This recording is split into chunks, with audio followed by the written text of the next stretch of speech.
Welcome friends and welcome to Aishwar crime story. நம்ம தமிழ்நாட்டில் தூங்கா நகரம் அப்படின்னு சொல்லிட்டு அழைக்கப்படுற மதுரை மாதிரி நம்ம இந்தியாவுக்கே தூங்கா நகரம் அப்படின்னு சொல்லிட்டு அழைக்கப்படுறது தான் மும்பை சிட்டி. இந்த மும்பை சிட்டியில் இருக்க ஒரு பகுதி தான் மல்வானி. இந்த மல்வானிக்கு பக்கத்தில் மார்வ் ரோடு அப்படின்னு சொல்லிட்டு ஒரு ரோடு இருக்கு. அந்த மார்வ் ரோட்டுக்கு பக்கத்தில் ஐசோலேட்டடான பகுதி வந்து நிறையா இருக்கு. அங்கே பெருசாக மக்கள் நடமாட்டம் அதிகமாக இருக்காது. அந்த இடத்துக்கு சரியா செப்டம்பர் 23, 2025 அந்த இடத்துக்கு சரியா செப்டம்பர் 23, 2025 அன்னைக்கு சில பேர் உடற்பயிற்சி பண்றதுக்காக போயிருக்காங்க. மேலும் நிறைய பேர் வாக்கிங் அந்த வழியா தான் போவாங்க. அப்படி போகும்போது கொஞ்சம் தூரத்துல ஒரு பெண் மயக்க நிலையில இருக்கிறத பார்க்குறாங்க. இத பார்த்து ஷாக் ஆனவங்க என்ன பண்றாங்கன்னா, கிட்ட போய் பார்க்குறாங்க. போய் பார்க்கும்போது அந்த பெண் மயக்கத்துல இல்ல, உயிரிழந்திருக்காங்க அப்படிங்கிறது தெரிய வந்திருக்கு. அந்த உடல பார்த்தவங்க வழக்கமா இந்த இடத்துக்கு உடற்பயிற்சி செய்யறதுக்காக அடிக்கடி வந்துட்டு தான் போவாங்க. ஆனா இன்னைக்கு தான் அந்த உடலையே பார்த்துருக்காங்க. நேத்து கூட அவங்க உடற்பயிற்சி வந்து பண்ணிட்டு போயிருக்காங்க. இன்னைக்கு தான் உடல பார்த்துருக்காங்கன்னா, நேத்து நைட்டு தான் இந்த சம்பவம் நடந்திருக்கு. சரியா 6:15 மணிக்கு இந்த உடல பார்த்துருக்காங்க. உடனடியா மல்வானி போலீஸ்க்கு தகவல் குடுக்குறாங்க. தகவல் கிடைச்சு கொஞ்ச நேரத்திலேயே போலீஸ் அந்த கிரைம் ஸ்பாட்டுக்கு வந்துர்றாங்க. ஒரு மல்வானி போலீஸ் டீம் வந்து அந்த இடத்துக்கு வந்துர்றாங்க. வந்து அங்க ஏதாவது தடயம் கிடைக்குதா அப்படின்னு சொல்லிட்டு செக் பண்ணி பார்க்குறாங்க.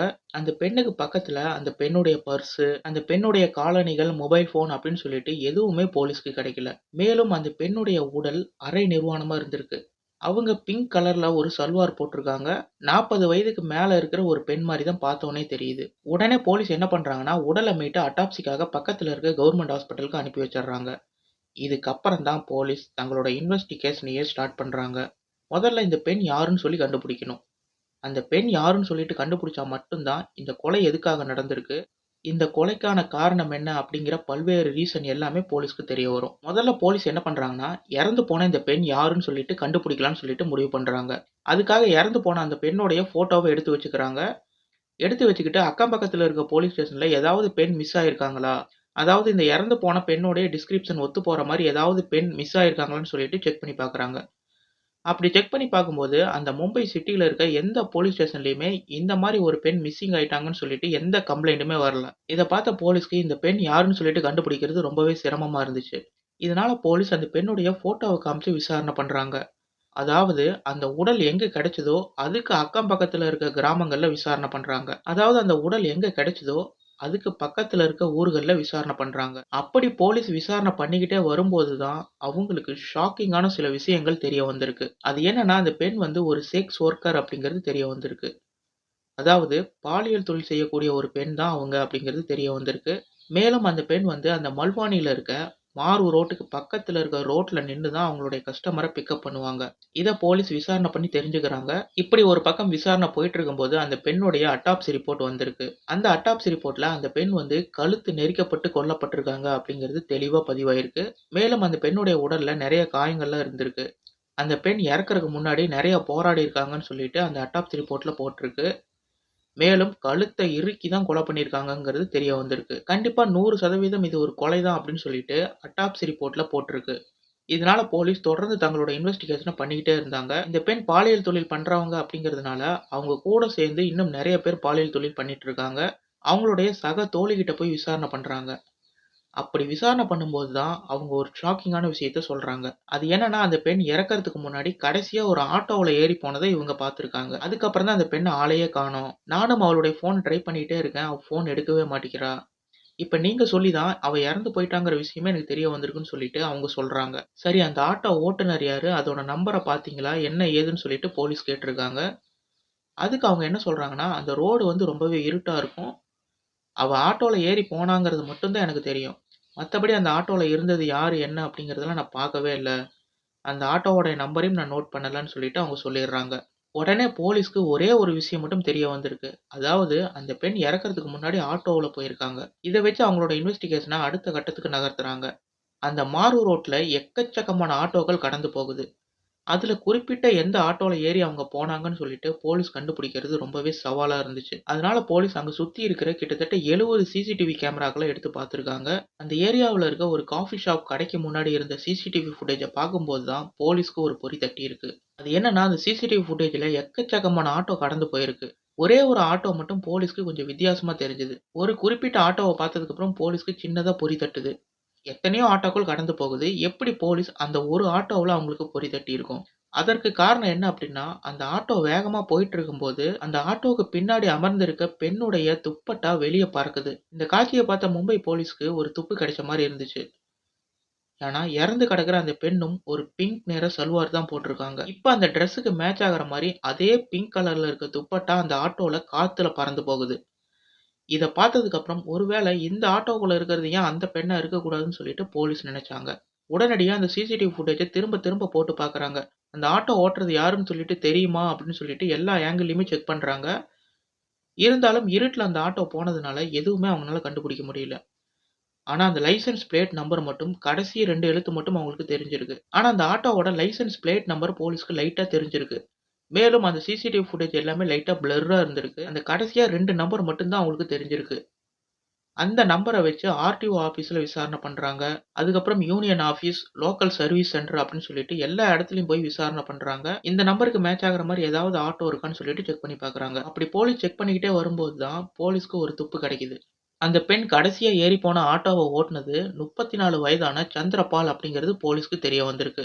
ஆட்டோ ஓட்டுநர்கள் யூனியன்ல போய் விசாரிக்கும்போது தான் இந்த தகவல் கிடைச்சிருக்கு.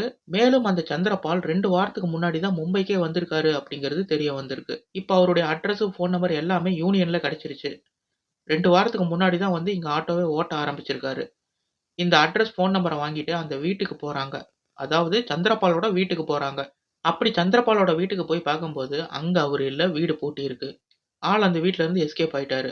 இதிலிருந்து சந்திரபால் தான் இந்த கொலைய பண்ணியிருப்பாருன்னு சொல்லிட்டு போலீஸ்க்கு அப்பவே கிட்டத்தட்ட உறுதியாயிருச்சு.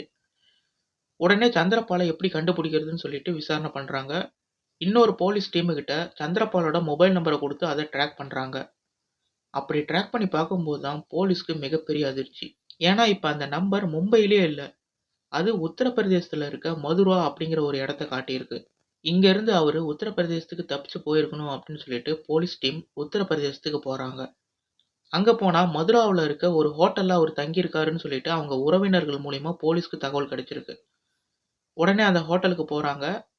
அந்த இடத்துல போலீஸ் வந்துட்டாங்கன்னு தெரிஞ்சு அவரு பின்பக்கமா தப்பிக்க பார்த்திருக்காரு.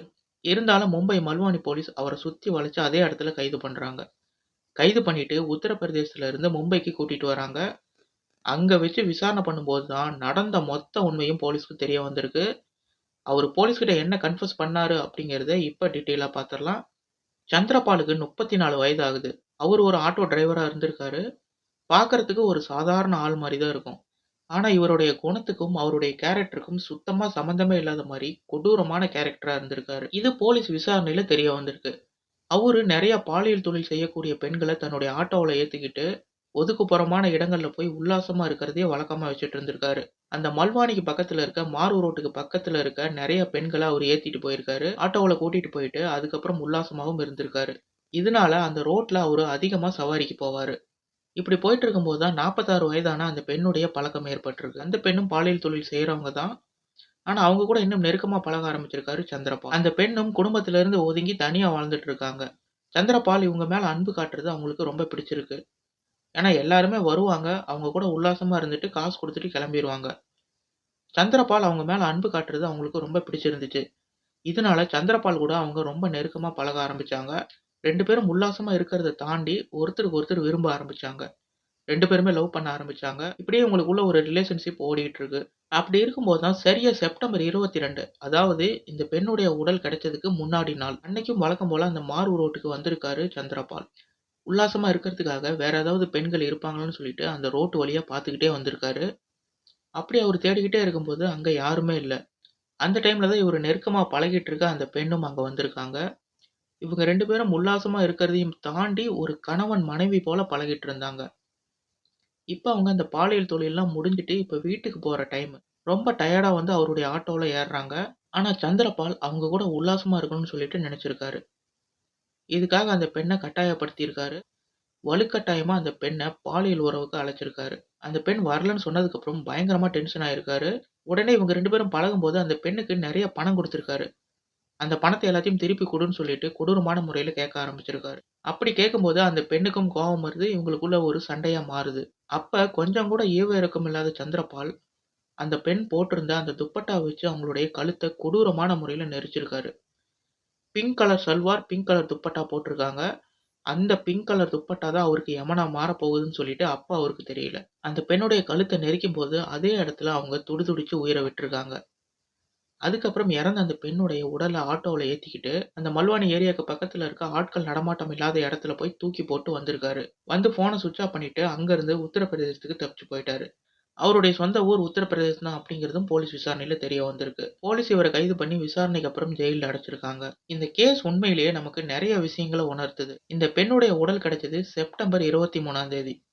அதிலிருந்து 7 நாள்ல இந்த கேஸ சால்வ் பண்ணிட்டாங்க மும்பை போலீஸ்.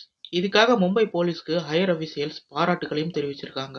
ஒரே வாரத்துல ஒரு சின்ன துப்பட்டா காத்துல பறக்கிறத வச்சு இந்த கேஸ சால்வ் பண்ணியிருக்காங்க. சாதாரணமா அந்த சிசிடிவி ஃபுட்டேஜ பார்த்துக்கிட்டே இருக்கும்போது 100ல ஒரு சிசிடிவி ஃபுட்டேஜ் தான் சொல்லிட்டு அத கடந்து போயிருக்கலாம். ஆனா அந்த ஆட்டோவுல பறந்த ஒரு சின்ன பிங்க் கலர் துப்பட்டாவ வச்சு இந்த கேஸ சால்வ் பண்ணியிருக்காங்க. அதே பிங்க் கலர் துப்பட்டா மேட்ச் ஆகுற மாரி சல்வார் தான் இந்த இறந்து போன பெண்ணும் போட்டிருக்காங்க. இதெல்லாம் வச்சு தான் இந்த கேஸ பக்காவா இன்வெஸ்டிகேஷன் பண்ணி இந்த கேஸ சால்வ் பண்ணியிருக்காங்க. என்னதான் குற்றத்த பண்ணிட்டு தடயத்த அழிச்சுட்டு வேற ஊருக்கே ஓடி போயிருந்தாலும், 3வது கண் அப்படின்னு சொல்லப்படுற சிசிடிவி கேமரா நீதி தேவதை கண்கள் மாரி பார்த்துக்கிட்டே இருக்கும். அவ்வளோ சீக்கிரம் ஒரு குற்றத்த பண்ணிட்டு ஈஸியா தப்பிச்சு போயிற முடியாது. குற்றத்த பண்ணிட்டு தடயத்த அழிச்சுட்டு நம்ம இந்த கேஸ்ல இருந்து தப்பிச்சுட்டோம்னு சொல்லிட்டு நெனைச்சாலும், கர்மான்னு சொல்லிட்டு ஒண்ணு இருக்கு. அது என்னைக்கு இருந்தாலும் நீங்க செஞ்ச குற்றத்துக்கு ஒரு தண்டனைய கண்டிப்பா வாங்கி குடுக்கும். நீங்க ஒரு குற்றத்த பண்ணிட்டீங்கன்னா, உங்கள கண்டுபிடிக்கிறதுக்கு லேட் ஆகலாம். அந்த குற்றம் செஞ்சதுக்கான தண்டனையிலிருந்து நீங்க தப்பிக்கவே முடியாது.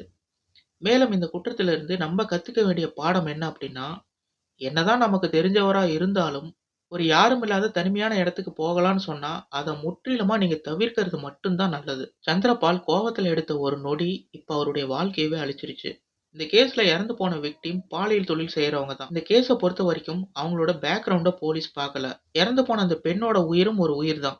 அந்த பெண் என்ன வேலை செய்றாங்க, அவங்களோட பேக்கிரவுண்ட் என்ன அப்படின்னு சொல்லிட்டு எதையுமே பார்க்கல. இந்த மாரி இந்த தொழில்ல இருக்க பெண்கள் இறந்தாலும், அத திறமையா இன்வெஸ்டிகேஷன் பண்ணி சால்வ் பண்ணா மட்டும் தான் சமுதாயத்துல இதே மாரி இன்னொரு கிரைம் நடக்காம இருக்கும். அதனால அவங்க பேக்கிரவுண்ட், அவங்களோட தொழில் என்ன வேணா இருக்கலாம். ஆனா அவங்களும் ஒரு உயிர் தான் நெனச்சு போலீஸ் இந்த கேஸ பக்காவா இன்வெஸ்டிகேஷன் பண்ணி சால்வ் பண்ணிட்டாங்க. அதுவும் கிட்டத்தட்ட ஒரே வாரத்துல சால்வ் பண்ணியிருக்காங்க. இதனால மும்பை கமிஷனர் கூட அந்த போலீஸ் டீமுக்கு பாராட்டுக்கள தெரிவிச்சிருக்காரு. இந்த கேஸ பத்தி நீங்க என்ன நினைக்கிறீங்க அப்படிங்கிறத மறக்காம கமெண்ட்ல சொல்லுங்க. இதே மாரி இன்னொரு கிரைம் கேஸோட உங்கள வந்து சந்திக்கிறேன். மறக்காம வீடியோவ லைக் அண்ட் ஷேர் பண்ணுங்க. Thank you.